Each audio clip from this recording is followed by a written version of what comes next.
Inner Sanctum was a very popular horror anthology that first aired on NBC in 1941, but later moved to CBS.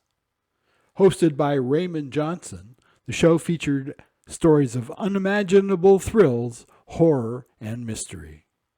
Unlike other horror-based series during that time, the show had a tongue-in-cheek, playful style which made America laugh just before they screamed, until 1952. The masters of the creaking door were able to produce a total of 526 spine-chilling episodes for our amusement.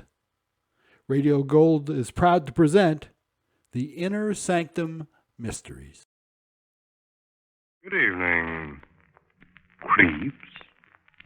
Tonight, your Mystery Playhouse presents Miss Leslie Woods in An Inner Sanctum Mystery. The title, A Ghost in the Garden. Now we're at your door, Mr. Host, so open it, won't you?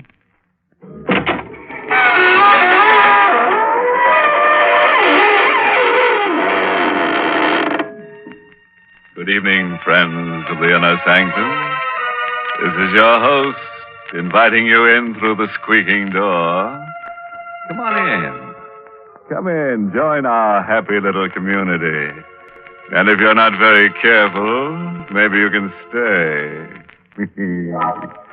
It's happened to some of our nicest people, and believe me, they've never regretted it. As they always say, it's a place to rest your bones. Remember, ours is the only community that has no taxes, no housing problems, no inflation, and no politicians. Of course, it might seem a little dead to you, but that's the idea, isn't it?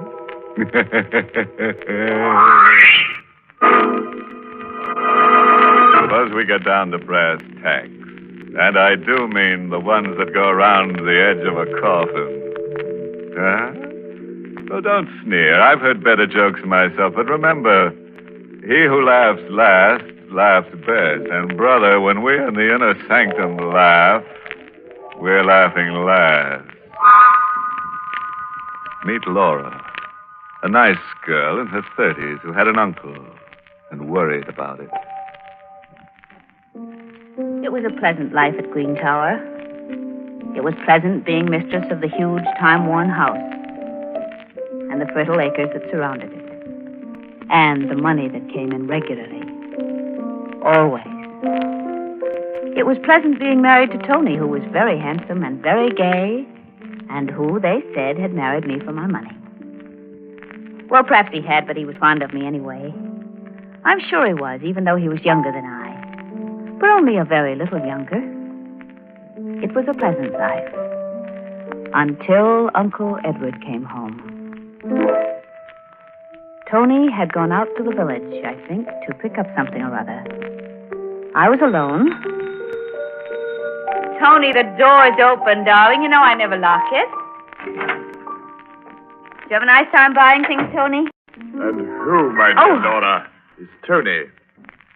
Oh, Uncle Edward. Yes, but I haven't returned from the grave, my sweet. I didn't think you had. Hello, Uncle. That welcome could very easily be warmer and still not be overwhelming. I've been away a long time, and for a change, Green Tower seems attractive. Does it? Which is rather a pity. What do you mean? Selling it. You're not going to sell Green Towers? Oh, yes. Yes, I need the money. Uncle, you can't sell Green Towers. Well, it's mine. Of course I can sell it. But... And who is this Tony? Tony is my husband. Oh, really? Well, my congratulations. And I take it he thinks you own Green Towers? Yes. And thinks you have money as well? Yes. Uncle, I thought I saw someone in the garden. Uncle, please. Be still. It's so infernally dark out there, I can't see. Might be some burglar fellow. He was standing with his back to the room, peering out into the garden. Uncle Edward, who had been away a long time and who had come back at last to shatter my life. He was not a very big man, my uncle. And when I came close to him, I realized that he was barely as tall as I. Uncle, I can't make out a thing. Those blasted shadows. he was looking out into the garden for an imaginary burglar, while I stood behind him with the old French paper knife my mother had left me. I tried again. Uncle, please. Now, it's no use, my dear. No use. Go away and stop bothering me. He didn't even turn around when he said that to me, which made it quite easy when I... The knife went in smoothly. It kept on going into his back until I thought it would never stop. But the handle balked. Uncle Edward's body stiffened for a moment and leaned back intolerably against the knife. He groaned, and he fell. After a moment, I bent over him. He was very silent. As silent as the dark garden. As silent as death. My uncle had come home more than he knew. He wasn't very heavy. And he didn't bleed at all, which was nice. As I dragged him through the French doors into the softness and darkness of the garden. I hurried, because Tony would be coming home. The ground would be softest, I knew, under the rosebuds that I loved so. It was there that I dug a grave for Uncle. And it was there that I buried him. Under the lovely roses that would bloom again and again, not knowing or caring who lay beneath them. There was the sound of our car pulling up at the front door, but I was finished. Uncle was under the roses, with a paper knife still in his back. And I was in the drawing room, at the piano, when my darling came in. Oh, my love? Oh, Tony, my dear. Anything exciting happened while I was away? No, Tony. No. Nothing ever happens here. Nothing.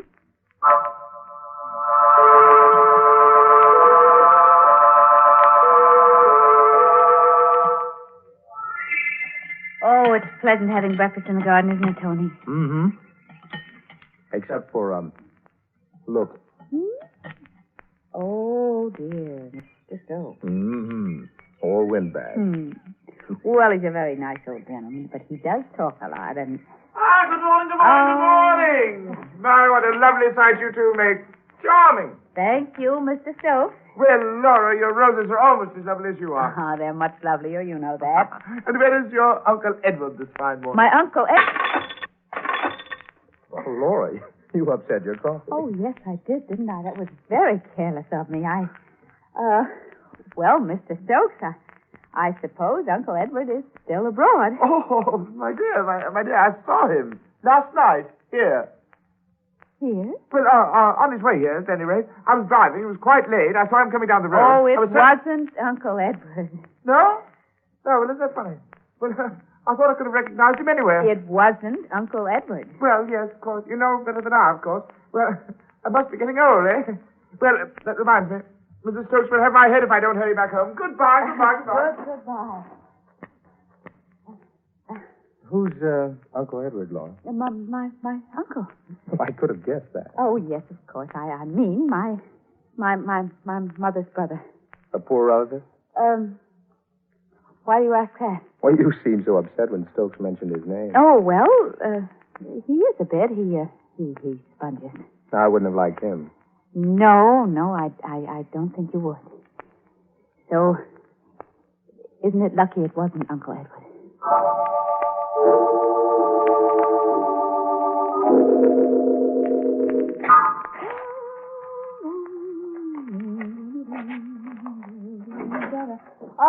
That you, Tony? Yeah, I'm going down the road to the Carters. You want to come along? No, dear. I better go through this mail. Ah, good old mail. Lots of checks coming in, huh? Lots of them, darling. Say, Laura. Yes? Well, why aren't you using your paper knife? My it needed cleaning, and I sent it away to have it cleaned. Well, it was a pretty thing. Yeah. Glad you haven't lost it. But I thought I noticed it around last night. No, I sent it away a few days ago. when I went into town. Uh-huh. Well, I'll see you later. Bye. Bye. Until later. And please, Tony, please forget about my paper knife. Please, Tony, forget about it.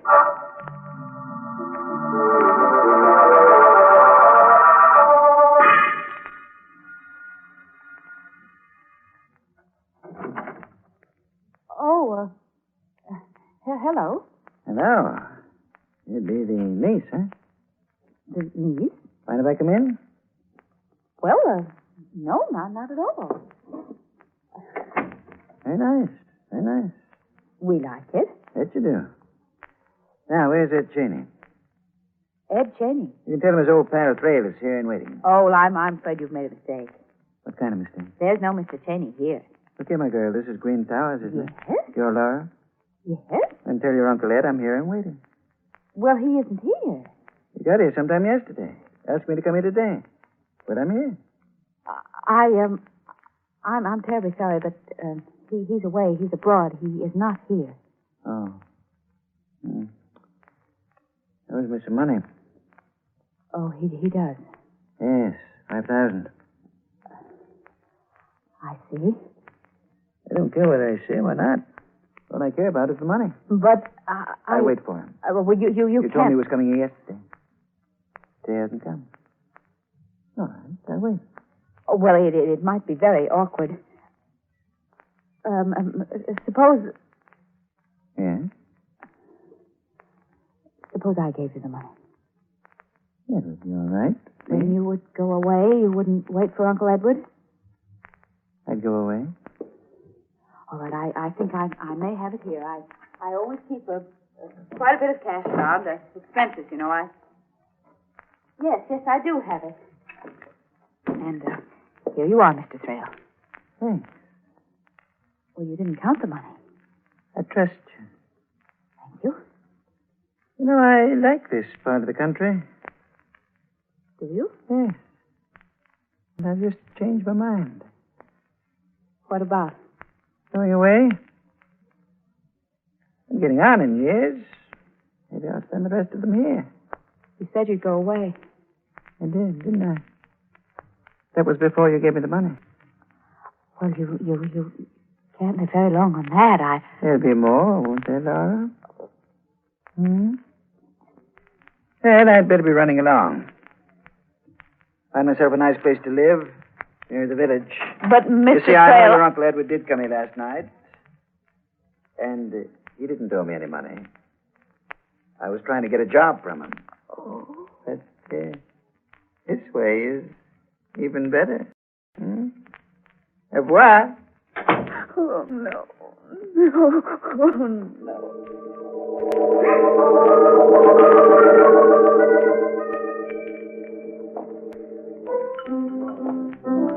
Well, gents, it's getting late. I'll be going to my new little gray home in the west, eh? Nighty night. Good night. Old man Thrail will be back, though. Buy all the drinks he can stand. Hey.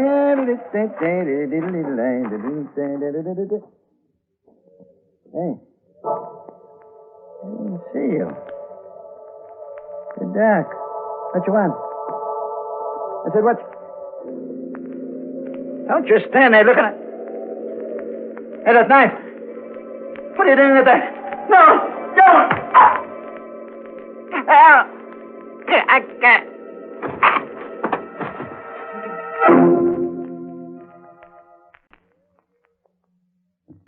Well, you're all here waiting, eh?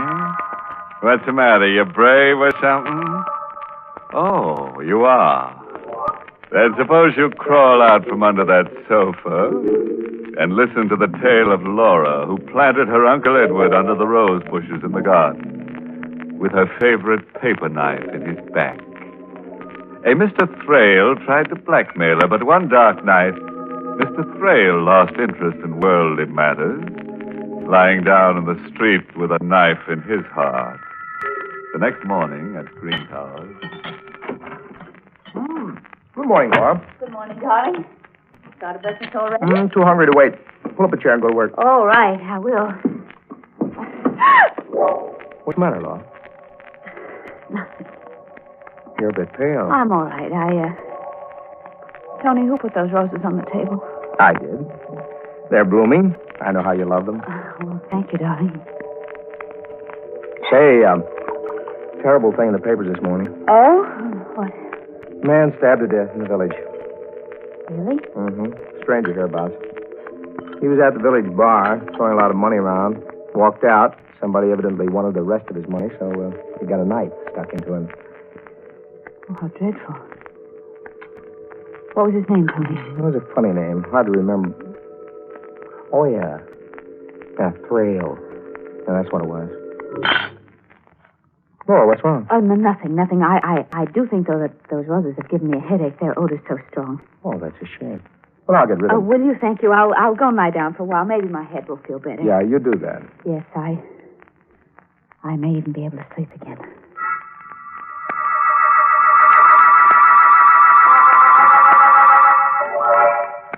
Laura, Yes, sir. stop wandering about the room. Oh, I'm just a bit restless. Got your paper knife back from the cleaners yet? Paper?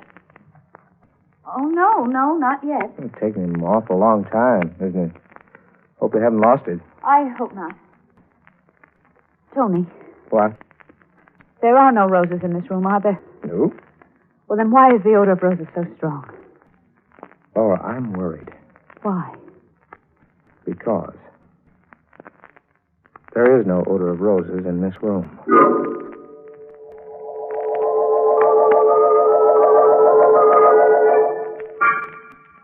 Good night, Tony, darling. Laura, are you sure you don't want me to stay with you at night? No. Run along to your own bedroom.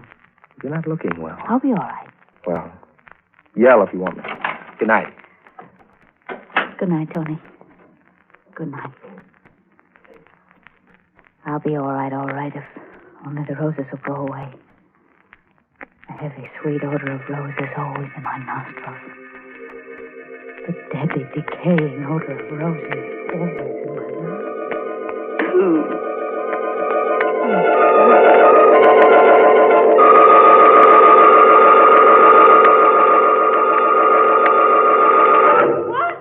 What? Oh, for goodness sake, I was asleep. And it was nothing. No.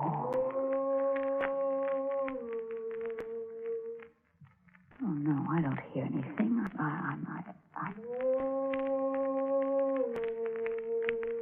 The voice is coming from the garden. From the garden. I've got to get out of bed and see. Just see. Now, there's nobody in the garden. Nobody at all. There's the plum tree, just as it always is. And the vegetable patch. And the lawn where we play croquet. And there are the rose bushes, too. The rose bushes. And out of the rose bushes, a man is standing up, and it's my uncle! No!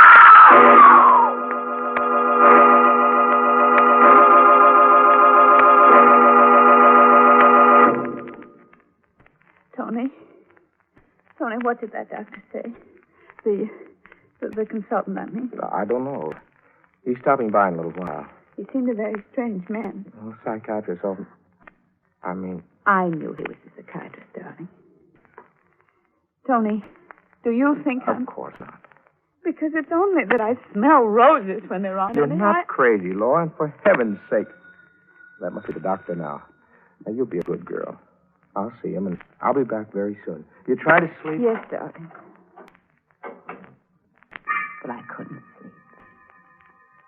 The odor of roses was so terribly strong. I thought, well, perhaps if I got out of bed and lay down on the floor where the fresh air and the air conditioning machine was strong, perhaps there I'd be more comfortable. But... And for a moment I thought it was funny as I crawled about a bit on the floor on my hands and knees until I found the place where the fresh air was supposed to come from. Then I began to laugh.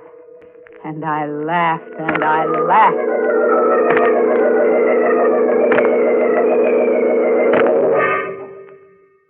That night I waited till he slept. And I went downstairs into the cellar. And straight to the air conditioning machine which kept the house so fresh. And there, in front of the blower which drove the air through the pipes into my bedroom, I found a little bottle. It was a lovely little bottle with a crest on its little fat belly and the words, Attar of Roses on it. The bottle, you see, was open. And then I knew that I wasn't mad. And I also knew that the time had come for me to find my paper knife again.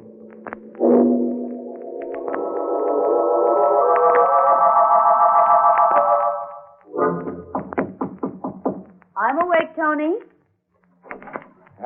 Brought you your breakfast. Thank you, darling. Put it down. I won't eat it just yet. All right. Hey, you had a good night? I had a wonderful night. Tony, I think I'm going to be well again. Good. Help me out of bed, darling, will you? Sure, all right. Just put your arms around me. All right. There, I'm up. Oh, don't be in such a hurry to take your arms away, darling. Hold me close. Oh, Laura. Ooh. Darling, I forgot to tell you. What? My paper knife came back. If what? Yes, I have it now in my hand. The hand that's behind your back, Tony. Laura. Yes, Tony, here is my paper knife. You can take your arms away from me now, Tony.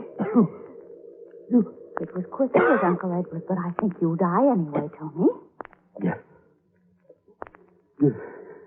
Give that. Maybe there's a chance. Maybe. Oh, no, Doctor. Why? I found the bottle of perfume you had placed in the air conditioner that you were using to drive me mad. Bad. Bad luck. Very bad luck, darling. You saw me kill Uncle Edward, didn't you? You were the one in the garden, weren't you? Yeah, saw you. And then when Thrale came, you knew about him and you killed him, didn't you? Of course. Couldn't afford to have you give him money. Money. It was going to be mine. Oh, Tony.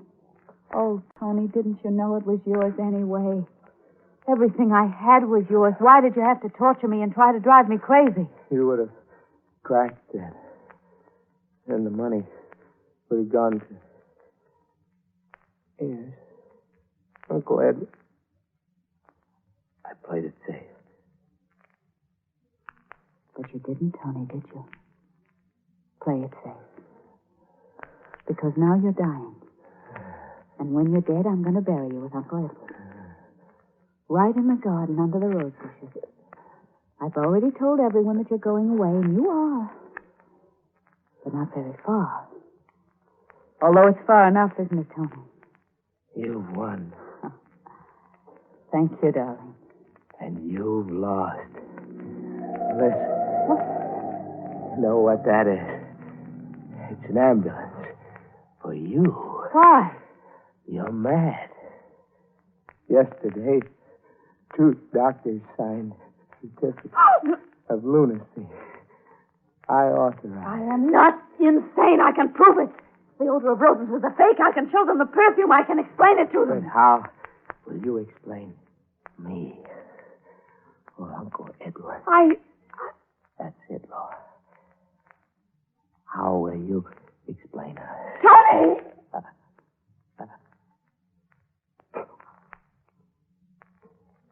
Tony. Tony! Wait!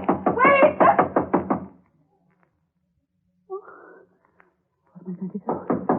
If I prove I'm sane, they'll hang me. And I don't want to be hanged. But if I say nothing, they'll think I'm insane and they'll send me to the asylum, and I don't want to go to the asylum. And they won't go away. They won't go away.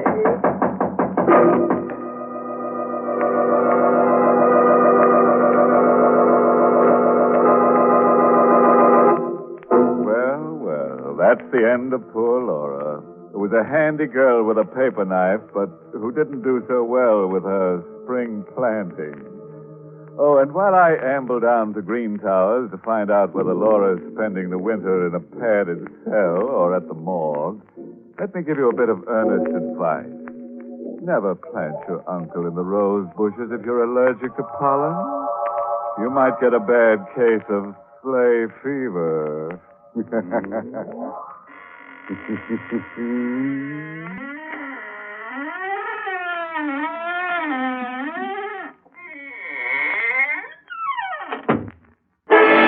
Sanctum has been a presentation of the United States Armed Forces Radio Service, voice of information and education.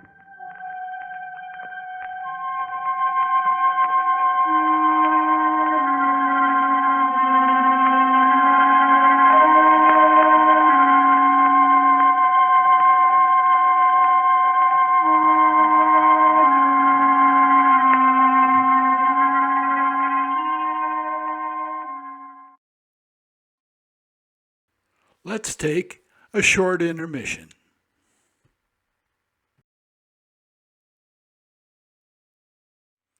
Nero Wolfe made his larger-than-life radio show debut on July 5, 1943. This intelligent detective show, based on the Rex Stout novels, proved to be a natural for classic radio. Throughout the show's run, Santos Ortega, Louis Van Rooten, Francis X. Bushman, and Sidney Greenstreet all filled the voluminous chair of Nero Wolfe. As well, a large assortment of actors played the part of every blonde's hero, Archie Goodwin. The Adventures of Nero Wolfe show remained popular on the airwaves in different versions for 8 years, from 1943 to 1951.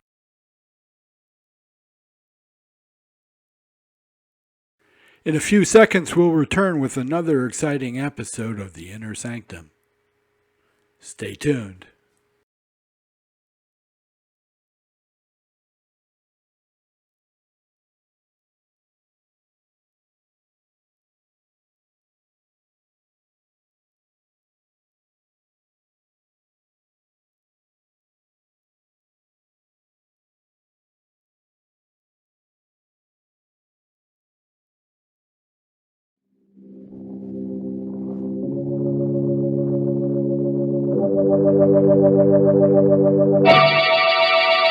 Lipton Tea and Lipton Soups present Inner Sanctum Mysteries.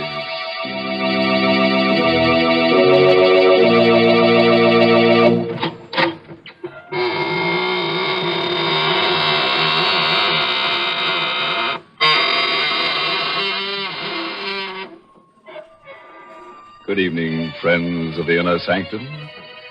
This is your host to welcome you through the squeaking door. What's that? You're scared. Don't be frightened. Why, we've been beating our brains out to make things pleasant for you. Yes, take that fellow lying on the floor. Now, that's a nice guy, really solicitous. He put a bullet through his head because he didn't want you to be bored. Oh, you don't like that pretty lady hanging from the chandelier? Well, we'll fix that. We'll cut her down and nail her to the wall. Then she'll be a pin-up girl. My goodness, Mr. Host. Sounds as if there's nothing you and your friends wouldn't do to oblige. Oh, but there is, Mary. You'd never catch us being nice to anyone to oblige. Not on your death would we do that. I can't believe you're so different from most people, Mr. Host. And most people enjoy doing nice things for others. Like what, Mary? Why, like always having Lipton tea on the table. That's one of the nicest things you can do for your family and friends. Why do I say Lipton tea? Well, there's a good reason for that. Lipton's has that wonderful brisk flavor. And brisk flavor is the thing that makes a world of difference between Lipton's and other teas. In fact, brisk is the tea expert's own word for that fresh, lively, full-bodied flavor of Lipton tea. And it's a word you'll agree just naturally applies to Lipton's the very first time you taste this delicious tea. For Lipton's has a zesty, full flavor that makes it stand right out. So, for extra cheer and comfort and satisfaction in your tea drinking, get acquainted with Lipton's right away. Why put up with just so-so teas any longer when there's so much more pleasure to be found in Lipton's brisk flavor?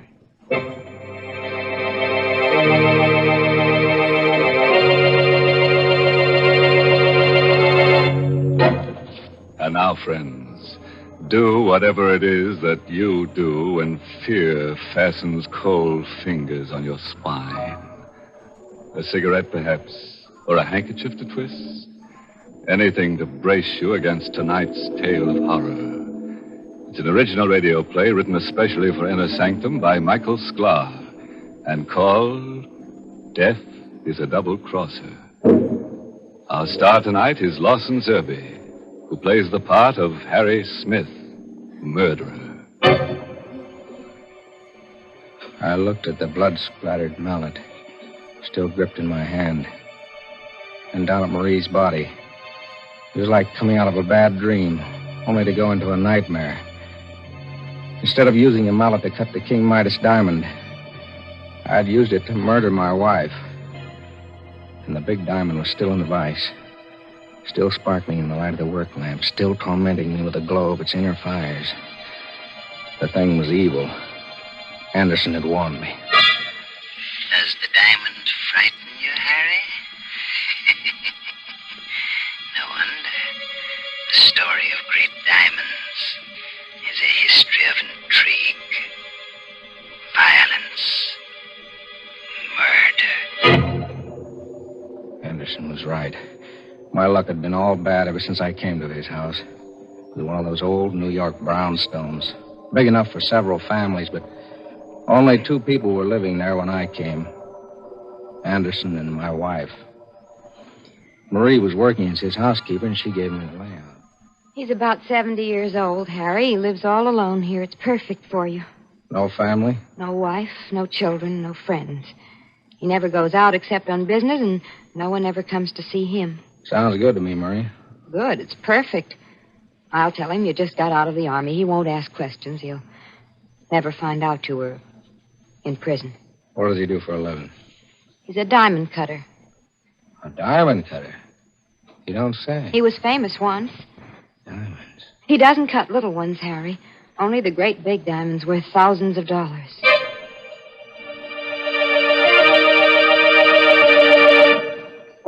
I moved in with Marie, and for a while everything was quiet. I didn't mind the quiet after that 5-year forgery rap in Sing Sing. And then one day the peace and quiet ended. I met old Anderson on the steps going down to the street. Good morning, Harry. Oh, hello, Mr. Anderson. Hey, you look all excited. Some good news come your way? I hope so, Harry. Of course, I can well afford to be idle, but it would be pleasant to work again. And it's nice to know that people still remember you. Is it a job? A wonderful job. If I get the assignment, I'm sure I'll get it. He couldn't give it to anyone else. A diamond? One of the largest diamonds in the world. The King Midas stone, discovered last year in the Kimberley fields. It was purchased recently by Johnson, the multimillionaire. I'm on my way to his home to discuss the cutting. Well, good luck. I sure hope you get the job, Mr. Anderson.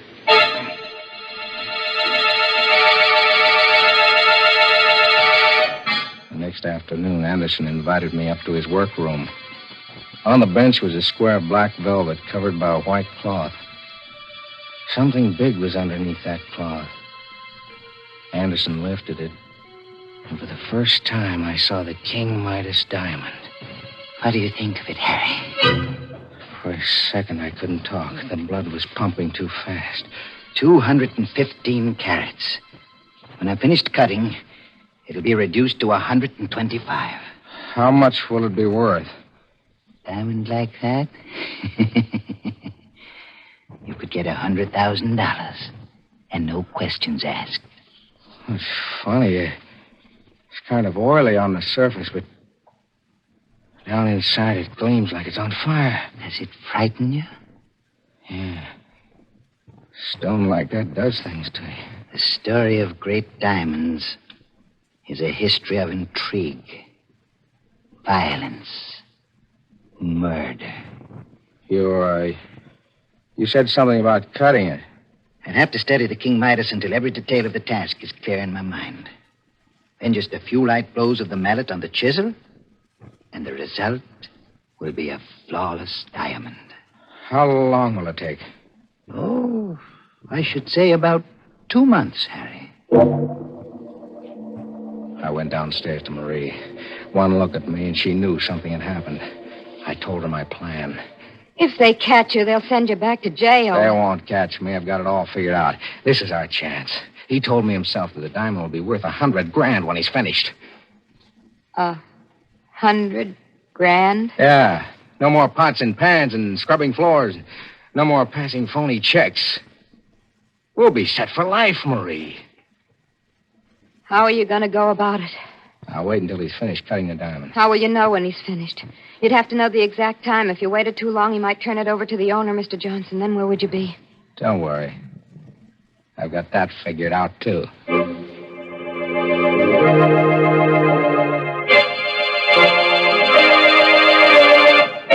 So you want to become a diamond cutter, Harry? If you'll teach me the work, Mr. Anderson, I promise it won't be any bother. All I want to do is watch you while you go about cutting the King Midas. Diamond cutters aren't made overnight. Takes a great deal of time. I spent 50 years learning the craft. Oh, please, Mr. Anderson, you don't know what this means to me. Well, all right, Harry. I'll let you watch me as I work. So that's how it began. Every day for 2 months, I went upstairs and watched Anderson as he studied the King Midas diamond.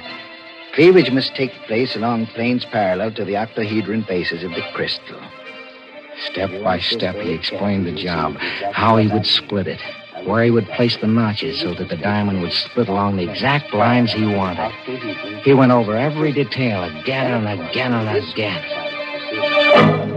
Finally, he cut the notches for the splitting. Slowly, carefully. And then he placed the diamond in the vise. He got out the chisel and the mallet and placed them on the workbench. It was like a wedding ceremony. I was on fire. I couldn't wait. Just a few taps with the mallet, and it's done. Are you going to do it now? No, Harry. Tomorrow. Tomorrow. He kept putting it off. Then I realized what it was. He was scared. He couldn't trust his unsteady hands. It hit me like a ton of brick. He was never going to cut that diamond. You're so smart. What are you going to do now? I'm going to cut the diamond myself. You? Yeah, me. I know how to do it. It's all set. There's nothing to it. But what about Anderson? We don't need Anderson anymore. You mean... Yeah. But that's murder. So it's murder. They'll never pin it on us. I've figured out a way to do it without leaving any trace behind. We went upstairs. Anderson was standing where I left him at the workbench. He was so lost in thought that he didn't hear us come in. He isn't looking. Get it over with. All right. Harry, let go of me. I don't like to do this, Mr. Anderson, honest. Marie, stop it. It's no use, Mr. Anderson. Harry, don't. Please. He begged for mercy. He fought back, but it was useless. I had a firm grip on his neck with both hands, and he was an old man. I squeezed tighter and tighter till his voice was cut off. His body stopped thrashing around.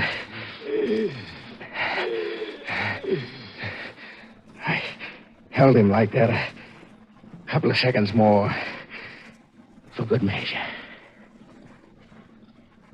You can let go of him now. He's dead, Harry.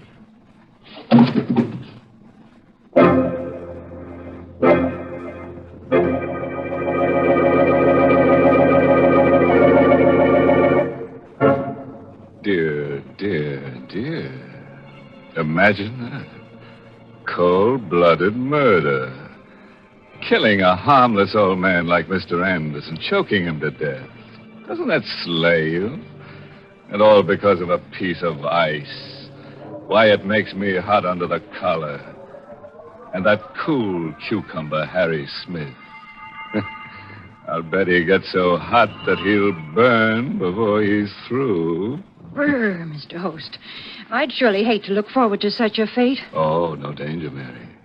That is, unless you plan to embark on a crime career just for excitement. Oh, no, thank you, Mr. Host. I find enough excitement in the little everyday pleasures of life. Take yesterday, for instance. I was in the middle of the luncheon dishes when the doorbell rang, and in walked my cousin Betty, a whack just back from overseas. You can imagine that called for a real celebration. And in no time, I had the tea kettle on, and we were sitting down to a real gab fest over our friendly cups of Lipton tea. We were in the sunroom, and the sun was streaming in, lending its bright golden rays to cheer us on. We just sat there sipping and talking. Oh, it must have been for hours, because the sun was going down in a rosy blaze when we finally tore ourselves away. And believe me, Lipton's played a lively part in the fun we had. Even Betty remarked on it. When she got up to go, she said, "You know, Mary, it's tea like that makes a person glad to be home again." And, friends, that's really true. Lipton's grand, brisk flavor is worth hunting the world over to enjoy. It gives you such extra delight, complete satisfaction. Try it yourself. Tomorrow, start enjoying Lipton's, the tea with brisk flavor.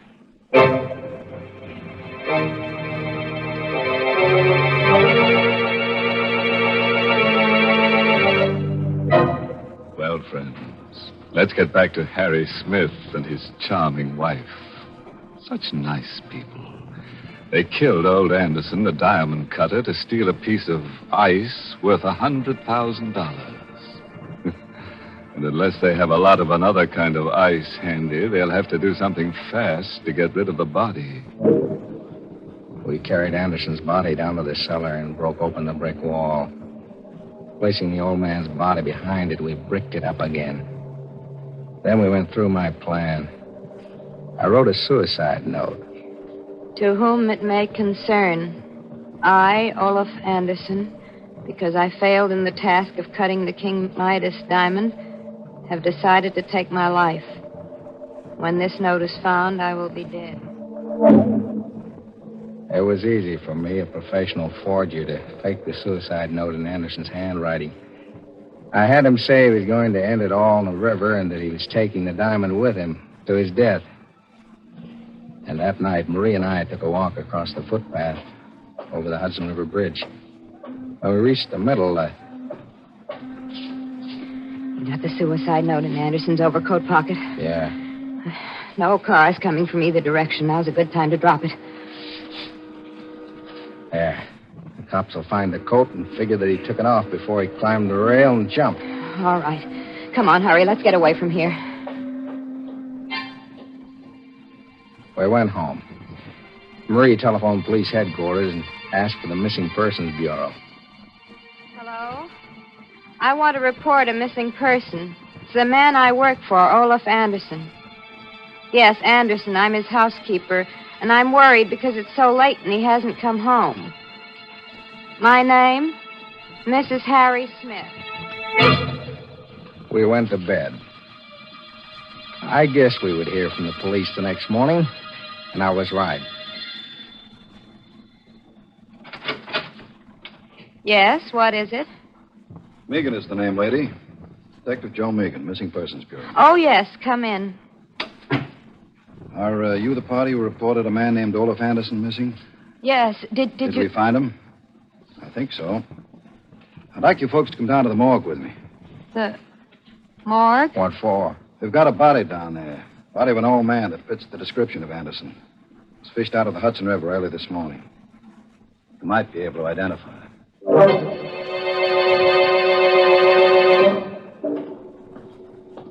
Here we are, folks. Before I lift the sheet on this slab, I ought to warn you. This stiff ain't exactly pretty. We can stand a little shock, Megan. I just thought the lady... I'm all right. Okay, then. Well, you recognize him?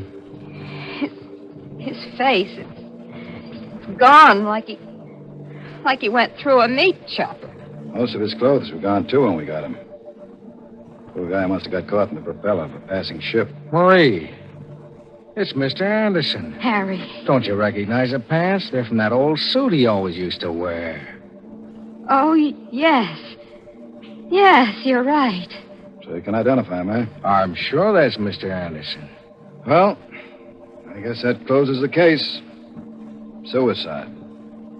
Body recovered. And a great big hunk of diamond at the bottom of the Hudson River.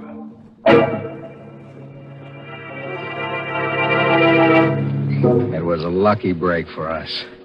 We were in the clear, and the King Midas diamond was ours. We went back to the house. I took the diamond up to the workroom, and I placed it in a vise. I got out the mallet and the chisel. I thought it would be easy to cut the stone until I tried. Well, what are you waiting for? My hand is shaking. I'm kind of nervous. Things have been coming too fast. Let's put this off until tomorrow.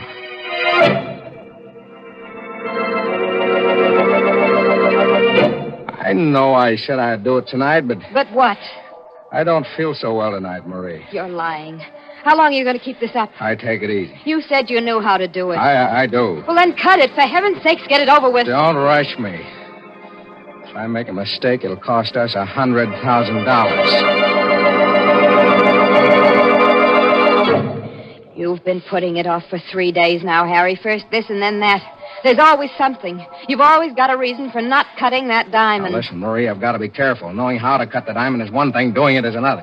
You're scared. That's what's the matter with you. Don't say that. You're frightened. Look at your hands. See how they shake. Well, you can hardly hold the mallet and chisel. You're as bad as Anderson was.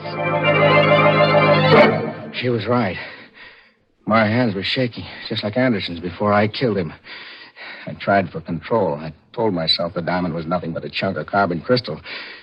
I placed the chisel against the stone. I raised the mallet.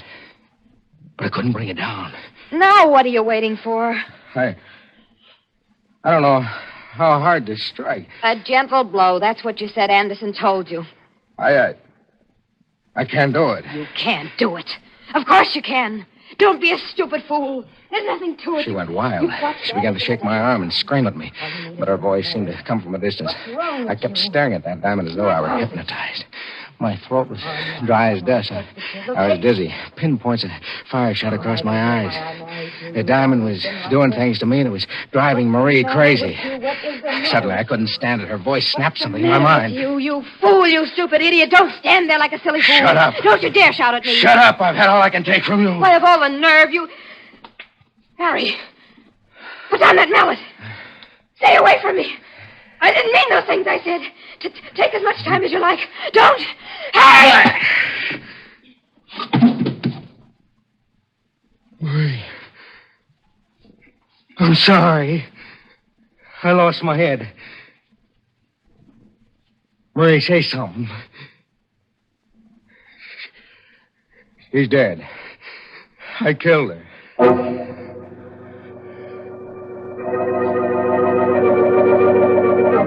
I took her body down to the cellar, reopened the wall, and placed her body with Anderson's. I'd hardly finished putting the bricks back into place when the front doorbell rang. I cleaned my hands, went upstairs, and opened it.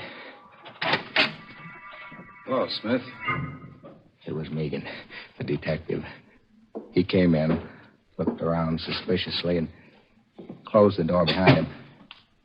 What's the matter with you, Smith? Me? Yeah, you. You look sick. Me sick? I never felt better in my life. Maybe it's the light. Is your wife at home? No, she isn't. Expect her home soon? Oh, I know. No, she went to Baltimore to visit her mother. Left kind of suddenly, didn't she? What are you driving at, Megan? Take the chip off your shoulder. Nobody's picking on you yet. What do you mean? This Anderson suicide. You said the case was closed. It's closed until this morning. Now there's a couple of angles in the case that don't make sense. I'm not even sure the old guy we pulled out of the river is Anderson. But I identified him. Sure you did. Yesterday, a guy named Keeler showed up at the morgue and swore that same body was his father. It must be Anderson. A suicide note. Suicide note said Anderson was killing himself because he made a mistake and ruined the King Midas diamond. There, don't you see? But Anderson never got the job of cutting that diamond. He what? Say that again. Anderson never was commissioned to cut the King Midas diamond. How do you like that? It can't be. He told me himself. I got that information straight from the owner, Mr. Johnson. I don't believe it. Johnson was out of town until this morning. I got in touch with him, making a routine check on the facts. He told me he never commissioned Anderson to cut the stone. Said Anderson was too old and unreliable to be trusted with the job. But I saw the diamond. Saw it on Anderson's workbench. The diamond you saw must have been a phony. A diamond. Still upstairs in the workroom. Still waiting to be cut. I couldn't believe it was a phony. I wouldn't believe it. It had to be the King Midas. Megan is getting more and more suspicious. I had to act fast before he got down to the cellar and noticed the fresh plaster on the wall. I had to make sure about the diamond. I'd gone too far now to back out. I hit Megan on the head with an andiron. He was unconscious. I dragged his body into the closet and locked the door. Upstairs in the workroom, I grabbed up the chisel mallet. No time to think now, no time to be frightened. I had to know if that diamond was the King Midas. I put the edge of the chisel to one of the cleaving grooves and struck with the mallet. It chips like glass. Yeah, it is glass. Megan was right. I went through all this for nothing.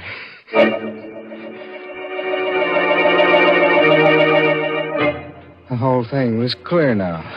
Anderson had lied to me. He had lied even to himself. Yeah, that was it. He had been unwilling to admit even to himself that he was no longer good enough to be trusted to cut the King Midas diamond. He was nuts. And he made up that crazy story. And I swallowed it.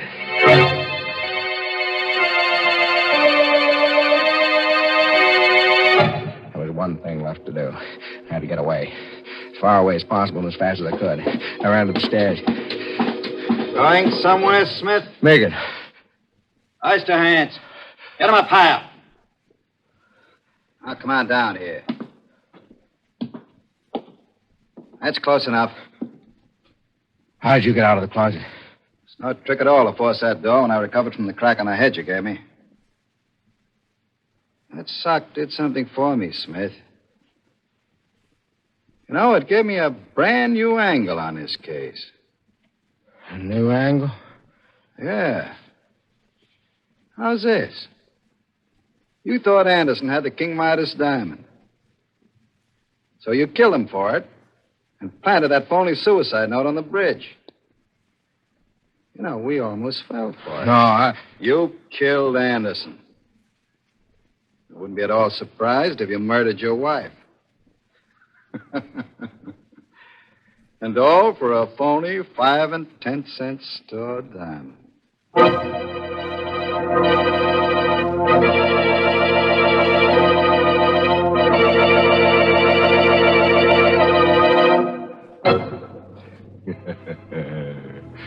Poor Harry Smith.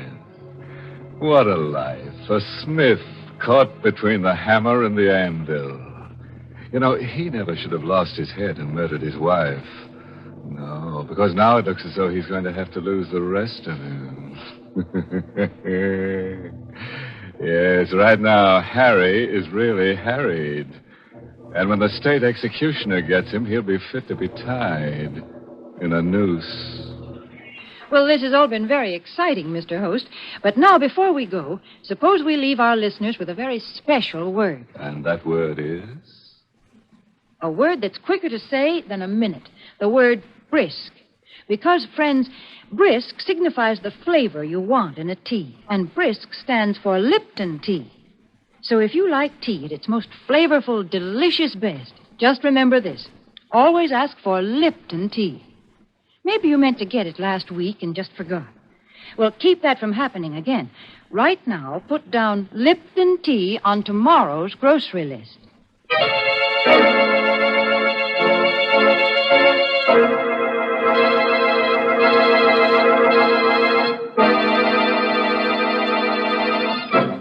And now, friends, a few parting words of advice culled from the case history of Harry Smith. Remember, you can't afford to cut up when you cut diamonds. And don't put off until tomorrow what you can do today, because someone might do you in tomorrow. Oh, by the way, this month's Inner Sanctum mystery novel is The Lying Ladies by Robert Finnegan. And next week, the makers of Lipton Tea and Lipton Soups will bring you another Inner Sanctum story, directed by Hyman Brown, and called Night is My Shroud. Where would you least expect to meet the man of your dreams? You know, tall, good-looking, well-groomed. In the movies? Tending the soda fountain? Or right in your own dumbwaiter? You'll be listening to Inner Sanctum at the same time next week to see how your dream may come true as only dead dreams can. Until then, good night. Pleasant dreams.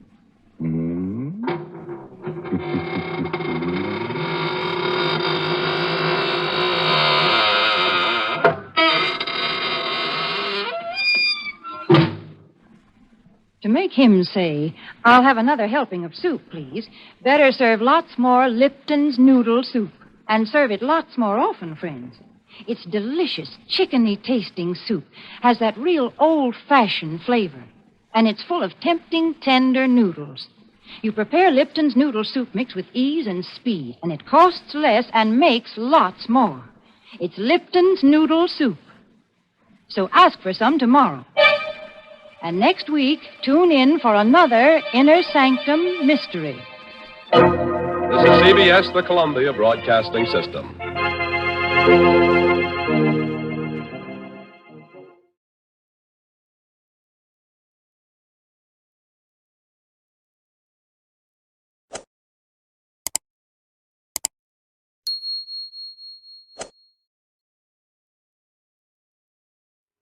Radio Gold is a 3 Nines Fine radio production. See you next time.